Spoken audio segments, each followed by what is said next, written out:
కర్రల పొయ్యి మీద కొత్త కొత్త ఉడుకుతున్న దమ్ము బిర్యానీ కానీ తింటూ ఉంటది మా టేస్ట్. బాబా అసలు దగ్గరుండి ఆ ప్రిపరేషన్ చూస్తూనే నోరు ఊరిపోతుంది మామ. మనందరం మటన్ దమ్ము చికెన్ దమ్ తినుంటాం మామ, కానీ మీరు ఎప్పుడైనా mixed non veg dum biryani తిన్నారా? ఈ రీల్ అయితే చూడడం కాదు మామ, నా మాట నమ్మి ఒక్కసారి వచ్చి తినండి. టేస్ట్ నచ్చి మళ్ళీ మళ్ళీ వచ్చి ఇష్టంగా తింటూనే ఉంటారు. అడ్రస్ ఎక్కడ అంటే Peddagantada near port traffic police station పక్కన ఉండే బాబు గారి కర్రల పొయ్యి బిర్యానీ అని ఒక రెస్టారెంట్ ఉంటది మామ. వీళ్ళు దమ్ బిర్యానీ ప్రిపరేషన్ అయితే కర్రల పొయ్యి మీద అయితే వండుతారు మామ.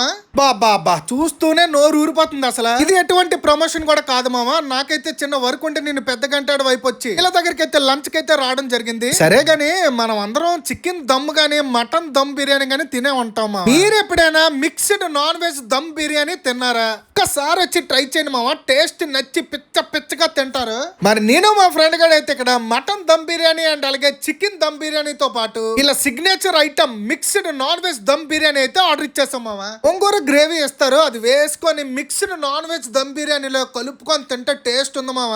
అబ్బా టేస్ట్ అయితే తుప్పు రాకూడదు సరే. ఇంకా మటన్ దమ్ బిర్యానీ అంటావా, కర్రల పొయ్యి మీద చేయడం వల్ల టేస్ట్ ఎంత బాగా వచ్చింది. మటన్ మొక్క అయితే బాగా జ్యూసీ అండ్ సాఫ్ట్ గా ఉంది. టేస్ట్ అయితే పర్సనల్ గా చాలా నచ్చింది మామ. టు విజిట్ బాబు గారి కర్రల పొయ్యి బిర్యానీ. Okay bye.